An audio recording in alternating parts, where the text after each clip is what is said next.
আমার সাহাবায়ে কেরামের ব্যাপারে তোমরা আল্লাহ রাব্বুল আলামিনকে ভয় করো, আমার সাহাবাদের ব্যাপারে তোমরা আল্লাহ রাব্বুল আলামিনকে ভয় করো।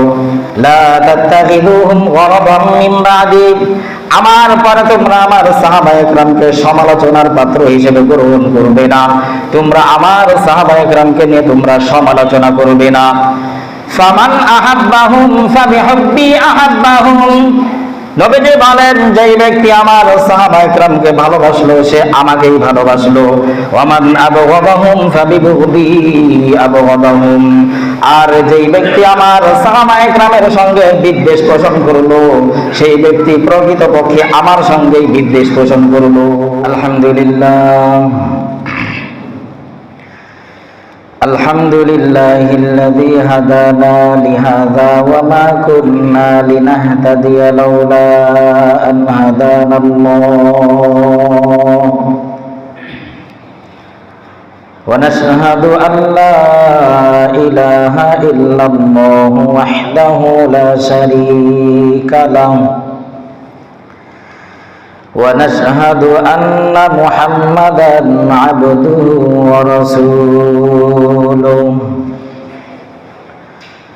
أرسله بالحق بشيرا ونذيرا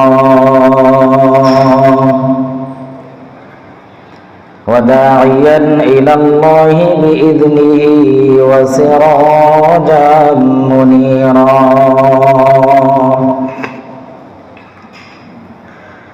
أما بعد فقد قال الله تعالى في كلامه المجيد: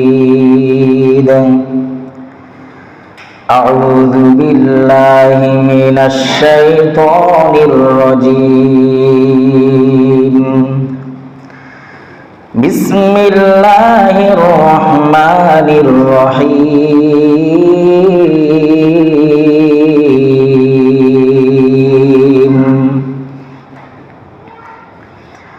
والسابقون الأولون من المهاجرين والأنصار والذين اتبعوهم بإحسان رضي الله عنهم ورضوا عنه وأعد لهم جنات تجري تحتها الأنهار خالدين فيها أبدا ذلك الفوز العظيم. وقال رسول الله صلى الله عليه وسلم: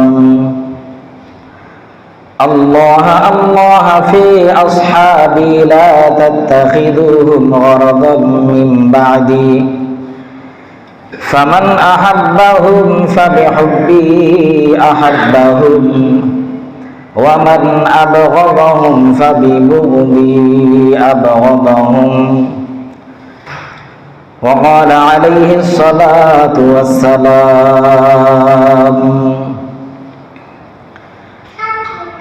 أبو بكر في الجنة وعمر في الجنة وعثمان في الجنة وعلي في الجنة وطلحة في الجنة والزبير في الجنة وعبد الرحمن بن عوف في الجنة وسعد بن أبي وقاص في الجنة وسعيد بن زيد في الجنة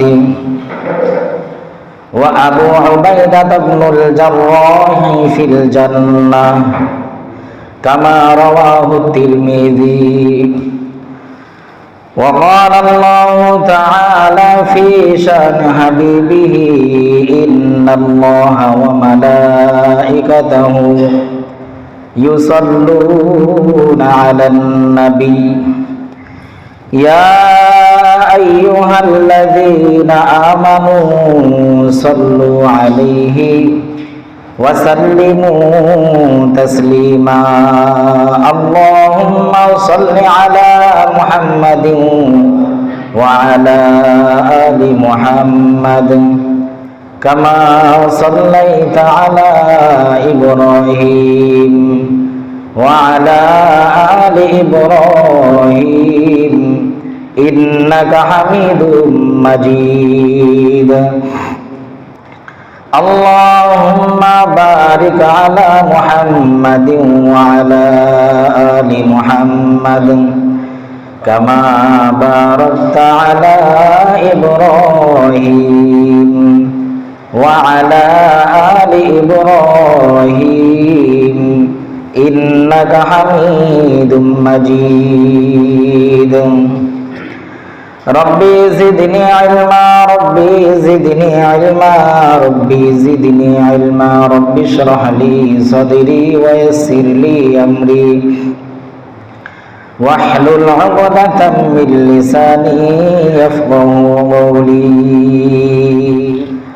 معزز محترم মহান আল্লাহ রাব্বুল আলামিনের দরবারে অনেক অনেক শুকরিয়া যে আল্লাহ তাআলা আমাদেরকে জুমার সালাত আদায়ের জন্য মসজিদে এসে উপস্থিত হওয়ার তৌফিক দিয়েছেন। এজন্য সকলে অন্তরের গভীর থেকে শুকরিয়া আদায় করি আলহামদুলিল্লাহ। মুআজ্জাজ মুহতারাম, আমরা আলোচনা করতেছিলাম যে আমাদের নবী মুহাম্মদুর রাসূলুল্লাহ সাল্লাল্লাহু আলাইহি ওয়াসাল্লামকে সব কিছুর থেকে বেশি ভালোবাসতে হবে। যেমনভাবে সাহাবায়ে কেরাম রাদিয়াল্লাহু তাআলা আনহুম তারা তাদের সব কিছুর থেকে এমনকি নিজের জীবনের থেকেও নবীজি সাল্লাল্লাহু আলাইহি ওয়াসাল্লামকে বেশি ভালোবাসছেন। সাহাবায়ে কেরাম রাদিয়াল্লাহু তাআলা আনহুম তারা নবীজিকে সরাসরি পেয়েছেন, এজন্য তারা নবীজিকে এইভাবে ভালোবাসতে পেরেছেন। বর্তমান আমাদের কাছে আমাদের মাঝে রাসূল সাল্লাল্লাহু আলাইহি ওয়াসাল্লাম উপস্থিত নাই। নবী করিম সাল্লাল্লাহু আলাইহি ওয়াসাল্লামের অনুপস্থিতিতে নবীর অবর্তমানে আমরা নবীজিকে কিভাবে ভালোবাসবো? নবী করিম সাল্লাল্লাহু আলাইহি ওয়াসাল্লামের অবর্তমানে নবীজিকে ভালোবাসার কতগুলো পদ্ধতি আছে, সূরত রয়েছে। এক হাদিসের মধ্যে আসছে নবী করিম সাল্লাল্লাহু আলাইহি ওয়াসাল্লামের অবর্তমানে নবীজিকে ভালোবাসার তরিকা হলো, একটা পদ্ধতি হলো নবীর আদর্শ, নবীর সুন্নাতকে ভালোবাসা। قال رسول الله صلى الله عليه وسلم من أحب سنتي فقد أحبني। বিশ্ব নবী মুহাম্মদুর রাসূলুল্লাহ সাল্লাল্লাহু আলাইহি ওয়াসাল্লাম বলেন, যে ব্যক্তি আমার সুন্নাতকে ভালোবাসবে, যে ব্যক্তি আমার আদর্শকে ভালোবাসলো, আমার সুন্নাতকে ভালোবাসলো, ওই ব্যক্তি আমাকেই ভালোবাসলো। সুবহানাল্লাহ। সাহাবায়ে কেরাম রাদিয়াল্লাহু তাআলা আনহুম তারা নবীজি সাল্লাল্লাহু আলাইহি ওয়াসাল্লামকে তাদের পরিবার পরিজন, তাদের ধন সম্পদ, তাদের নিজেদের জীবনের থেকে নবীজি সাল্লাল্লাহু আলাইহি ওয়াসাল্লামকে ভালোবাসতেন। আমাদের মাঝে নবীজি সাল্লাল্লাহু আলাইহি ওয়াসাল্লাম সশরীরে উপস্থিত নাই। নবীজি আমাদের মাঝে রেখে গিয়েছেন তার আদর্শ সুন্নাহ। এই সুন্নাতকে যদি আমরা আমাদের সব কিছুর থেকে, আমাদের পরিবার পরিজন, আমাদের আপনজন, এমনকি আমাদের নিজেদের জীবনের থেকেও যদি বেশি ভালোবাসতে পারি, তাহলেই প্রমাণিত হবে যে রাসূলের প্রতি আমাদের পরিপূর্ণ ভালোবাসা আছে। আর তখনই আমরা পরিপূর্ণ ঈমানদার বলে বিবেচিত হতে পারব।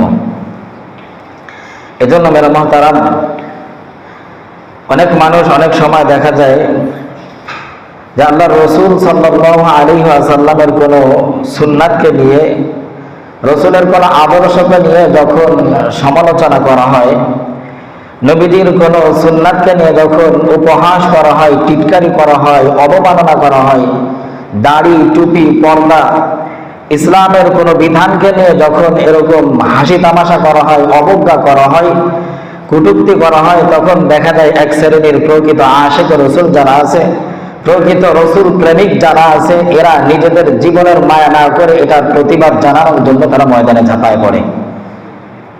তারা নিজেদের কি হবে এটার পরোয়া তারা করে না। আমি মরবো কি বাঁচবো, আমি আহত হব না জেলে যাব, এটার পরোয়া তারা করে না।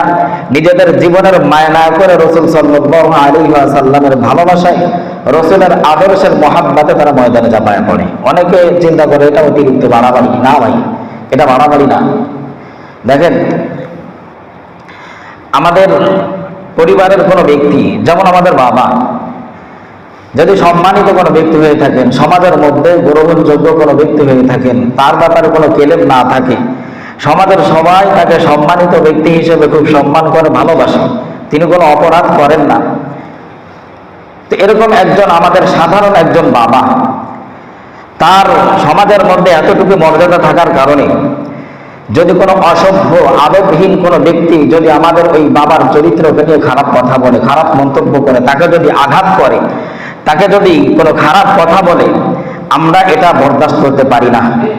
সমাজের কেউ কিন্তু এটা মেনে নিতে পারে না। আর যারা আমাদের বাবা, আমাদের যাদের বাবা, আমরা তো কোনোভাবেই এটাকে মেনে নিতে পারি না। তাৎক্ষণিকভাবে এটার প্রতিবাদ জানানোর জন্য আমরা ঝাঁপায় পড়ি, ঠিক কিনা ভাই? তো আমাদের একজন বাবা, যিনি সমাজের মধ্যে সামান্য একটা এরিয়ার মধ্যে সম্মানিত, পরিচিত, তাকে অপমান করা, তাকে গালি দেওয়া, আঘাত করা যদি আমরা সহ্য করতে না পারি, এটার প্রতিবাদ জানানোর জন্য যদি আমরা ঝাঁপায় পড়তে পারি, আমাদের নবী মুহাম্মদ আরবি সাল্লাল্লাহু আলাইহি ওয়াসাল্লাম, যিনি গোটা কায়নাতের নবী, যাকে সৃষ্টি না করলে আসমান জমিন কিছুই সৃষ্টি করা হতো না, যেই নবীর মধ্যে সমস্ত ভালো গুণাগুণগুলো বিদ্যমান রয়েছে, পৃথিবীতে একমাত্র নবী করিম সাল্লাল্লাহু আলাইহি ওয়াসাল্লাম এমন ব্যক্তি যার মধ্যে সমস্ত ভালো গুণাগুণগুলো বিদ্যমান ছিল। নবীজি সাল্লাল্লাহু আলাইহি ওয়াসাল্লামের চরিত্রের ব্যাপারে আল্লাহ তাআলা কুরআনে কারীমের আয়াত নাযিল করে জানিয়েছেন, ইন্নাকা লাআলা খুলুকিন আযীম, হে নবী আপনি হলেন মহান চরিত্রের অধিকারী।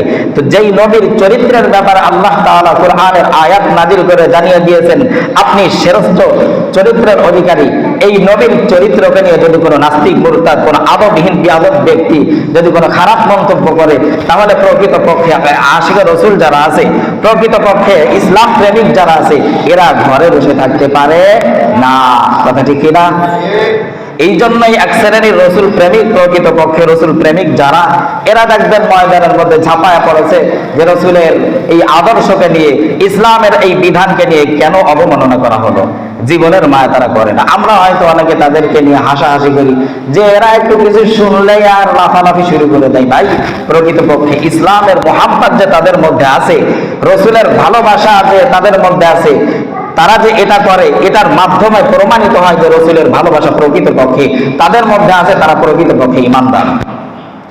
তো আমরাও রসুল সাল্লাল্লাহু আলাইহি ওয়াসাল্লামকে আমাদের সবকিছুর থেকে বেশি ভালোবাসবো ইনশাআল্লাহ তাআলা। তো রসুলকে ভালোবাসার এটা একটা পদ্ধতি যে রসুলের আদর্শকে সবকিছুর থেকে বেশি ভালোবাসা। নবীজি সাল্লাল্লাহু আলাইহি ওয়াসাল্লামের অবর্তমানে নবীজিকে ভালোবাসার আরেকটা সূরত, আরেকটা পদ্ধতি হলো নবী করিম সাল্লাল্লাহু আলাইহি ওয়াসাল্লামের সাথে যাদের ভালোবাসা ছিল, মোহাব্বত ছিল, তাদেরকে ভালোবাসা।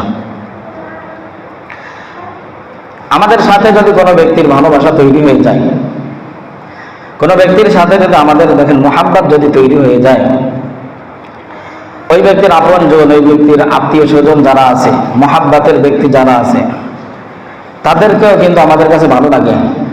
শুধু আপনজন আত্মীয় স্বজন নয়, তার সব কিছু আমাদের কাছে ভালো লাগে। তার হাঁটা চলা, তার কথাবার্তা, তার জায়গা জমি, তার ব্যবসা প্রতিষ্ঠান, তার কাপড় চোপড়, তার ঘর বাড়ি, সব কিছু আমাদের কাছে ভালো লাগতে থাকে। কারণ ওই ব্যক্তিকে যা আমাদের কাছে ভালো লাগে, সে আমার প্রিয় ব্যক্তি, মোহাব্বতের একজন ব্যক্তি, এই জন্য তার সবকিছু আমাদের কাছে ভালো লাগে। তো নবী করিম সাল্লাল্লাহু আলাইহি ওয়াসাল্লামকে যদি আমরা ভালোবাসি, তাহলে নবীজি সাল্লাল্লাহু আলাইহি ওয়াসাল্লামের মোহাব্বতের ব্যক্তি যারা আছে, ভালোবাসার ব্যক্তি যারা আছে, সাহাবায়ে কেরাম রাদিয়াল্লাহু তাআলা আনহুম যারা আছেন, তাদেরকেও ভালোবাসতে হবে। যদি আমরা তাদেরকে ভালোবাসি, তাহলে নবীজি সাল্লাল্লাহু আলাইহি ওয়াসাল্লামকে ভালোবাসা হবে।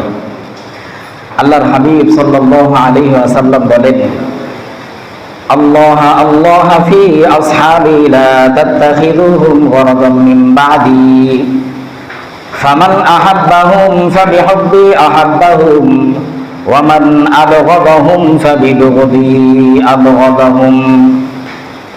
হাদিসটা আমাদের সকলেরই পরিচিত একটা হাদিস। প্রত্যেক জুমার দিন দ্বিতীয় খুতবার মধ্যে আমরা হয়তো শুনে থাকি। বিশ্বনবী সাল্লাল্লাহু আলাইহি ওয়াসাল্লাম বলেন, আল্লাহ আল্লাহ ফি আসহাবি লা তাত্তাখিযুহুম গরাদাম মিন বাদি ফামান আহাব্বাহুম ফাবিহুব্বি আহাব্বাহুম ওয়া মান আবগাদাহুম ফাবিবুগদি আবগাদাহুম। নবীজি বলেন, সাবধান সাবধান, আমার সাহাবায়ে কেরামের ব্যাপারে তোমরা সাবধান। আমার সাহাবায়ে কেরামের ব্যাপারে তোমরা আল্লাহ রাব্বুল আলামিনকে ভয় করো। আমার সাহাবাদের ব্যাপারে তোমরা আল্লাহ রাব্বুল আলামিনকে ভয় করো। লা তাত্তাখিযুহুম গরাদাম মিন বাদি, আমার পরে তোমরা আমার সাহাবায়ে কেরামকে সমালোচনার পাত্র হিসেবে গ্রহণ করবে না। তোমরা আমার সাহাবায়ে কেরামকে নিয়ে তোমরা সমালোচনা করবে না। ফামান আহাব্বাহুম ফাবিহুব্বি আহাব্বাহুম, নবীজি বলেন, যেই ব্যক্তি আমার সাহাবায়ে কেরামকে ভালোবাসলো সে আমাকেই ভালোবাসলো। ওয়ামান আবগাদাহুম ফাবিবুগদি আবগাদাহুম, আর যেই ব্যক্তি আমার সাহাবায়ে কেরামের সঙ্গে বিদ্বেষ পোষণ করলো সেই ব্যক্তি প্রকৃতপক্ষে আমার সঙ্গেই বিদ্বেষ পোষণ করলো। নাউজুবিল্লাহ। ভাইরা আমার, এই হাদিসের মধ্যে আমাদেরকে একটা বিষয় শিক্ষা দেওয়া হয়েছে, সেটা হলো যে নবীজি সাল্লাল্লাহু আলাইহি ওয়াসাল্লামকে ভালোবাসার আরেকটা তরিকা হলো, আরেকটা সূরত হলো, নবী করিম সাল্লাল্লাহু আলাইহি ওয়াসাল্লামের মুহাব্বতের ব্যক্তি যারা আছে, নবীজি সাল্লাল্লাহু আলাইহি ওয়াসাল্লামের ভালোবাসার ব্যক্তি যারা আছে, সাহাবায়ে কেরাম যারা আছে, তাদেরকে ভালোবাসা। যদি আমরা তাদেরকে ভালোবাসি তাহলে নবীজি সাল্লাল্লাহু আলাইহি ওয়াসাল্লামকে ভালোবাসা হয়। আল্লাহর হাবিব সাল্লাল্লাহু আলাইহি ওয়াসাল্লাম বলেন, হযরত আলী রাদিয়াল্লাহু তাআলা আনহু আমার কাছে প্রিয় পাত্রী, আমি আলী রাদিয়াল্লাহু তাআলা আনহুকে ভালোবাসি। সুতরাং যেই ব্যক্তি আলীকে ভালোবাসলো সে আমাকেই ভালোবাসলো। নবীজি সাল্লাল্লাহু আলাইহি ওয়াসাল্লাম আনসারী সাহাবীদেরকে খুব বেশি ভালোবাসতেন। তাই নবীজি বলেন, যে ব্যক্তি আমার আনসারী সাহাবীদেরকে ভালোবাসলো ওই ব্যক্তি আমাকেই ভালোবাসলো। আর যেই ব্যক্তি আনসারী সাহাবীদের সাথে বিদ্বেষ পোষণ করলো ওই ব্যক্তি প্রকৃতপক্ষে আমার সাথেই বিদ্বেষ পোষণ করলো। এই জন্য ভাইরা আমার, আল্লাহর হাবিব সাল্লাল্লাহু আলাইহি ওয়াসাল্লামের কোন সাহাবায়ে কেরামের সাথে বিদ্বেষ রাখা যাবে না। নবীজি সাল্লাল্লাহু আলাইহি ওয়াসাল্লামের সাহাবায়ে কেরামের মর্যাদা কত বেশি! এই উম্মাতের মধ্যে, সমস্ত উম্মাতের মধ্যে সর্বশ্রেষ্ঠ উম্মাত হলেন সাহাবায়ে কেরাম রাদিয়াল্লাহু তাআলা আনহুম। নবী করিম সাল্লাল্লাহু আলাইহি ওয়াসাল্লামের সাহাবায়ে কেরাম যেই ঘোড়ার পিঠে চড়ে যুদ্ধ করেছেন, জিহাদ করেছেন, হযরত আব্দুল্লাহ ইবনে মুবারক রাহমাতুল্লাহি আলাইহিকে জিজ্ঞাসা করা হয়েছিল সাহাবায়ে কেরামের মর্যাদার ব্যাপারে। তিনি জবাব দিয়েছিলেন যে নবীজি সাল্লাল্লাহু আলাইহি ওয়াসাল্লামের সাহাবায়ে কেরামের মর্যাদা এমন যে তারা যেই ঘোড়ার পিঠে চড়ে যুদ্ধ করেছে, জিহাদ করেছে, এই ঘোড়ার পায়ের মধ্যে যেই ধুলা বালুগুলো লেগেছে, এই জামানার শত শত আব্দুল কাদের জিলানীর মতো আল্লাহর ওয়ালিরা যদি একত্রিত করা হয়, তাদের যেই মর্যাদা আল্লাহর কাছে, আব্দুল কাদের জিলানী রহমাতুল্লাহ, আব্দুল্লাহ ইবনে মুবারক রাহমাতুল্লাহি আলাইহি বলেন যে একজন সাহাবার ওই ঘোড়ার পায়ের ধুলার মর্যাদা শত আব্দুল কাদের জিলানীর মর্যাদা থেকে বেশি। সুবহানাল্লাহ। তাহলে একজন সাহাবীর মর্যাদা কত বেশি! এই জন্য ভাইরা আমার, সাহাবায়ে কেরামের সমালোচনা করা থেকে বিরত থাকা।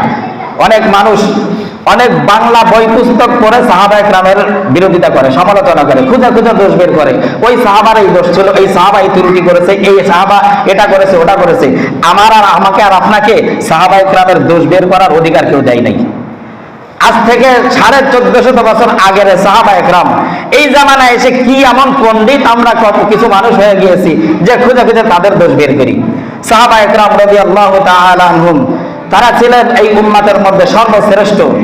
তাদের সমালোচনা করার অধিকার আমাদেরকে কেউ দেয় নাই। হযরত মুআবিয়া রাদিয়াল্লাহু তাআলা আনহুকে নিয়ে অনেকে সমালোচনা করে। যেই মুআবিয়া রাদিয়াল্লাহু তাআলা আনহু ওহীর লেখক ছিলেন, একজন উল্লেখযোগ্য সাহাবী ছিলেন। ওনাকে নিয়ে অনেক মানুষ পণ্ডিতগিরি দিয়ে যায়, উনি এটা করছে, ওটা করছে, ওনার সমালোচনা করতে থাকে। তিনি যা করছে তার কোনো দোষ খুঁজে কেউ বের করতে পারবে না। তিনি আল্লাহ রাসূল সাল্লাল্লাহু আলাইহি ওয়াসাল্লামের একজন প্রিয় ব্যক্তি ছিলেন। সমস্ত সাহাবায়ে কেরামের ব্যাপারে আল্লাহ রাব্বুল আলামিন কোরআনের আয়াত নাযিল করেছেন যে এরা সবাই জান্নাতি। তো যাদের ব্যাপারে আল্লাহ তাআলা জান্নাতি ঘোষণা দিয়েছেন, আল্লাহ তাআলা সাহাবায়ে কেরামের প্রতি সন্তুষ্ট হয়েছেন, কোরআনে কারীমের একাধিক আয়াতের মধ্যে আল্লাহ তাআলা জানিয়েছেন। আমি আর আপনি কি এত বড় পণ্ডিত হয়ে গেছি এই জামানায় এসে তাদের বিরোধিতা করব? যদি সাহাবা একরামের বিরোধিতা কোনো ব্যক্তি করেন তাহলে ওই ব্যক্তির ঈমানের মধ্যে ঝামেলা আছে, এটা বুঝতে হবে। এজন্য এই ধরনের কথা যারা বলে সাহাবা একরামের বিরোধিতা যারা করে, এদের বক্তব্য শুনে সাহাবা একরামের বিরোধিতা সমালোচনা করা যাবে না, এবং কোন বই পুস্তকে এমন বই পুস্তক পড়া যাবে না যেই বই পুস্তকের মধ্যে সাহাবা একরামের সমালোচনা রয়েছে। ভাইরা আমার, সাহাবা একরাম এরা উম্মতের মধ্যে সর্বশ্রেষ্ঠ, এটা আমাদেরকে মনে রাখতে হবে। নবীজি সাল্লাল্লাহু আলাইহি ওয়াসাল্লামের সবচেয়ে প্রিয় ব্যক্তি ছিলেন সাহাবা একরাম। এজন্য নবীজি বলে দিয়েছেন, যে ব্যক্তি আমার সাহাবাকে মহব্বত করলো সে আমাকে মহব্বত করলো, আর যে ব্যক্তি সাহাবা একরামের বিরোধিতা করলো ওই ব্যক্তি যেন আমার বিরোধিতা করলো, নাউজুবিল্লাহ। আর যে ব্যক্তি নবীজির বিরোধিতা করে, নবী করিম সাল্লাল্লাহু আলাইহি ওয়াসাল্লাম বলেন প্রকৃতপক্ষে ওই ব্যক্তি আল্লাহ রাব্বুল আলামিনের বিরোধিতা করে, নাউজুবিল্লাহ।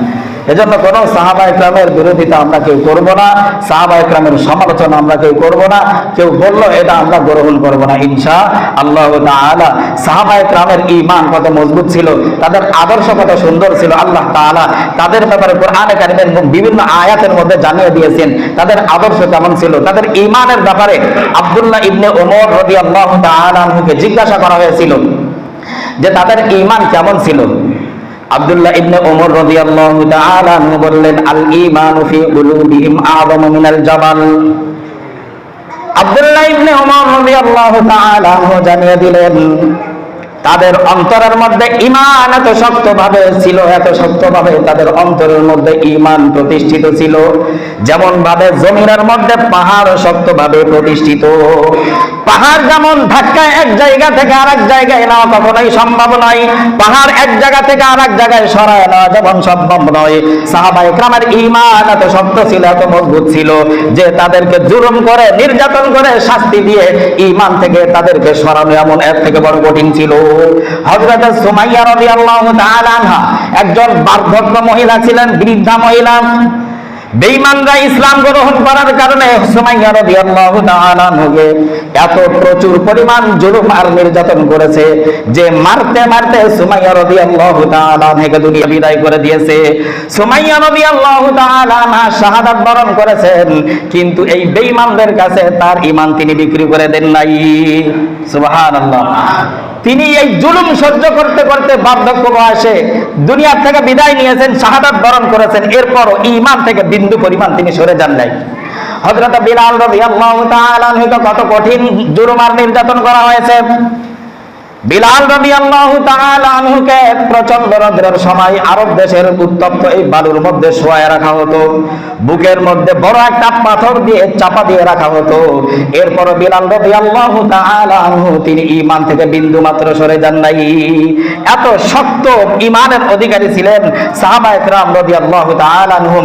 এই জন্য তো নবীজি সাল্লাল্লাহু আলাইহি ওয়াসাল্লাম তাদেরকে ভালোবেসেছেন এবং আমাদেরকে নির্দেশ দিয়েছেন তাদেরকে ভালোবাসার জন্য। নবীজি কেন তাদেরকে ভালোবাসছেন, আমাদেরকে কেন ভালোবাসতে বললেন, তার অনেক কারণ আছে। একটা হলো তারা ঈমানদার, কঠিন ঈমানদার ছিল, যে নবী করিম সাল্লাল্লাহু আলাইহি ওয়াসাল্লাম যখন যেটা তাদেরকে নির্দেশ দিয়েছেন আল্লাহর পক্ষ থেকে, যখন যে নির্দেশ চলে আসছে তাদেরকে বলার সাথে সাথে তাদের জীবন বাজি রেখে তারা এই নির্দেশ পালন করেছেন। সুবহানাল্লাহ। তাদের জীবন চলে যাবে কিনা এটার পরোয়া তারা করতেন না, বাঁচবো নাকি মরবো এই পরোয়া তারা করতেন না। আল্লাহর পক্ষ থেকে নির্দেশ আসছে, বিশ্ব নবীর পক্ষ থেকে নির্দেশ আসছে, সাথে সাথে তারা এই নির্দেশ পালন করে নিয়েছেন। সুবহানাল্লাহ। মুহতারাম হাজিরিন, নতুন বিবাহ করে নিয়ে আসছে, ঘরে নতুন বউ, এই মুহূর্তে জিহাদের ডাক আসছে, হাইয়া আলাল জিহাদ।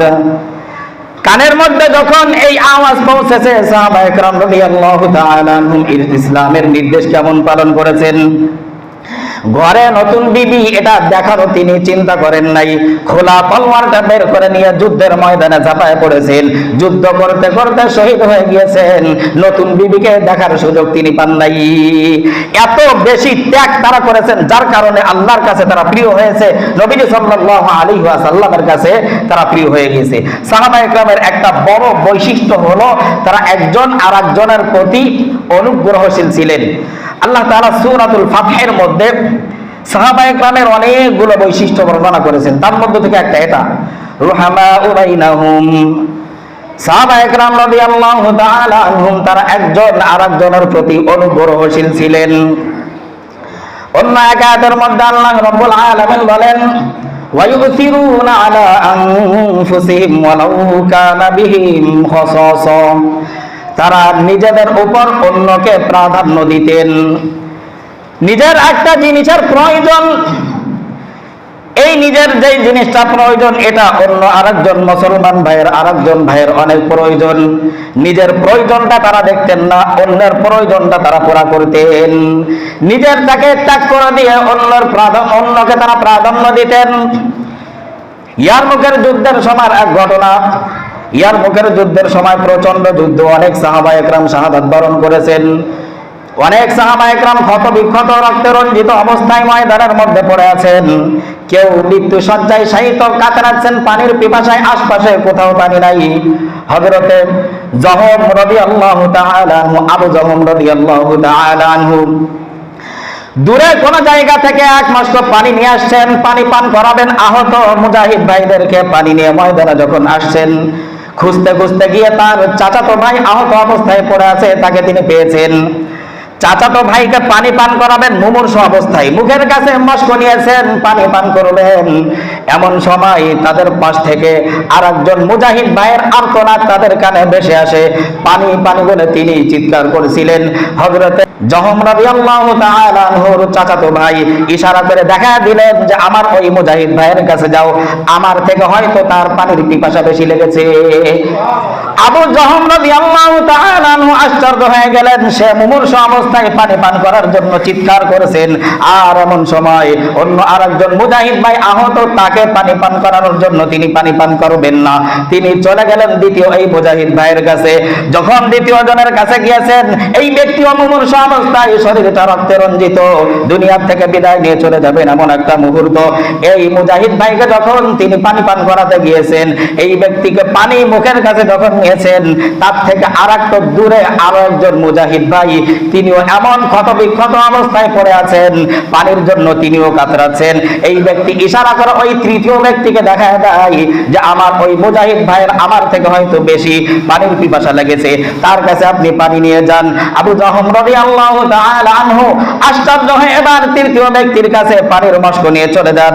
পানির মস্ক নিয়ে যাওয়ার পর তার কাছে যখন গিয়েছে, দেখে আস্তে আস্তে এই ব্যক্তির চক্ষুটা বন্ধ হয়ে গিয়েছে, তার নিঃশ্বাস বন্ধ হয়ে গিয়েছে, দুনিয়ার থেকে এই ব্যক্তি বিদায় নিয়ে চলে গিয়েছেন, শাহাদাত বরণ করেছে এই ব্যক্তি।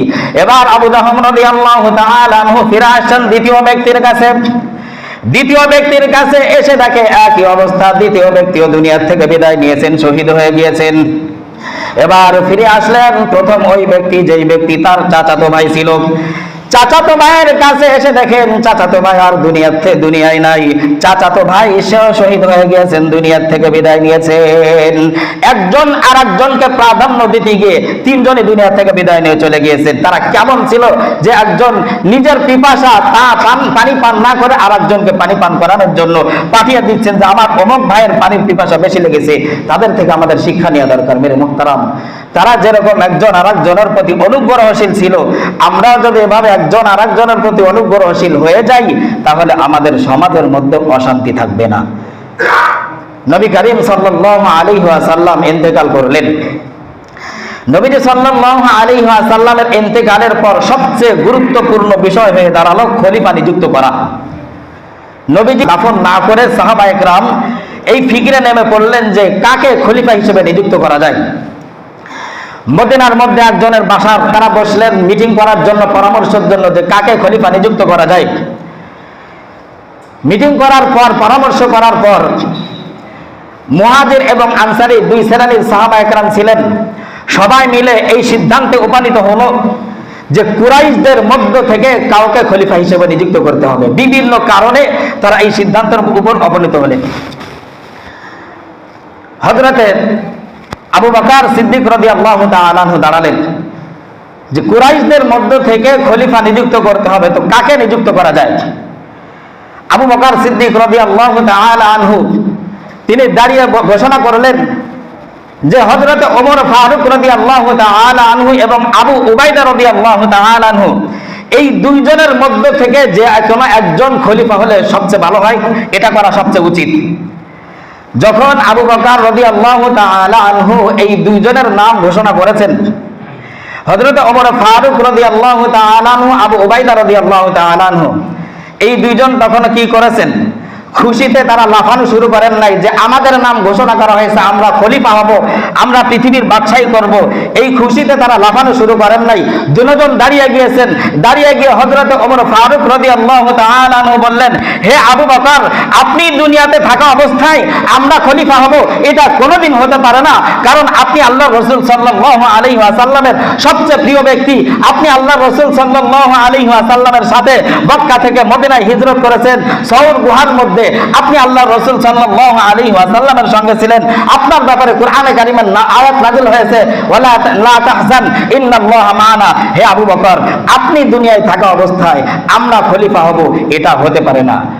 হযরত ওমর রাদিয়াল্লাহু তাআলা আনহু বললেন, হে আবু বকর, আপনি এই খলিফার দায়িত্ব নিন, আমরা আপনার হাতে বায়াত গ্রহণ করি। একজন আরেকজনকে কিভাবে প্রাধান্য দিতে হয় সাহাবা একরাম রাদিয়াল্লাহু তাআলা আনহুর জামানা থেকে আমাদের শিক্ষা নেওয়া দরকার। হযরতে আবু বকর রাদিয়াল্লাহু তাআলা আনহুকে যখন ওমর বললেন যে আপনি হাত বাড়ান, আমরা আপনার হাতে বায়াত গ্রহণ করি, আবু বকর রাদিয়াল্লাহু তাআলা আনহু হাত বাড়ালেন না। ওমর রাদিয়াল্লাহু তাআলা আনহু চিন্তা করলেন, এখন যদি আবু বকর অসম্মতি জানায় তাহলে নতুন করে একটা ফিতনা সৃষ্টি হবে। অনেক মানুষ গজায় যাবে যে আমি হব এই খেলাফতের দায়িত্ব, আমি প্রাপ্ত হব, আমি এই খলিফা হব। একটা ঝামেলা শুরু হয়ে যাবে। এই জন্য ওমর ফারুক রাদিয়াল্লাহু তাআলা আনহু তিনি সামনে অগ্রসর হয়ে গেলেন। আবু বকর রাদিয়াল্লাহু তাআলা আনহুর কাছে গিয়ে তার হাতটা টেনে নিয়ে তার হাতে বায়াত গ্রহণ করলেন। সুবহানাল্লাহ। আবু বকর ওমর যখন নাকি তার হাতে বায়াত গ্রহণ করেছে, উপস্থিত যারা ছিলেন সবাই গিয়ে আবু বকর হাতে বায়াত গ্রহণ করেছে। কিন্তু সাহাবা একরাম এটা নিয়ে মারামারি করেন নাই। ভাই, সাহাবা একরামের জীবনী থেকে আমাদের শিক্ষা গ্রহণ করা দরকার যে তারা কিভাবে একজন আরেকজনকে প্রাধান্য দিয়েছে। আমরাও যদি তাদের মতো বৈশিষ্ট্য অর্জন করতে পারি, আমাদের মনগুলোকে তাদের মতো করে নিতে পারি, সমাজের মধ্যে কোনো দ্বন্দ্ব থাকবে না, কোনো বিবাদ থাকবে না, আমাদের সমাজের মধ্যে শান্তি চলে আসবে। আল্লাহ তাআলা যেন সাহাবা একরামের জিন্দেগি থেকে আমাদেরকে শিক্ষা নেওয়ার তৌফিক দান করেন। সকলে বলে আমিন। ওয়া আখিরু দাওয়ানা আলহামদুলিল্লাহি রাব্বিল আলামিন।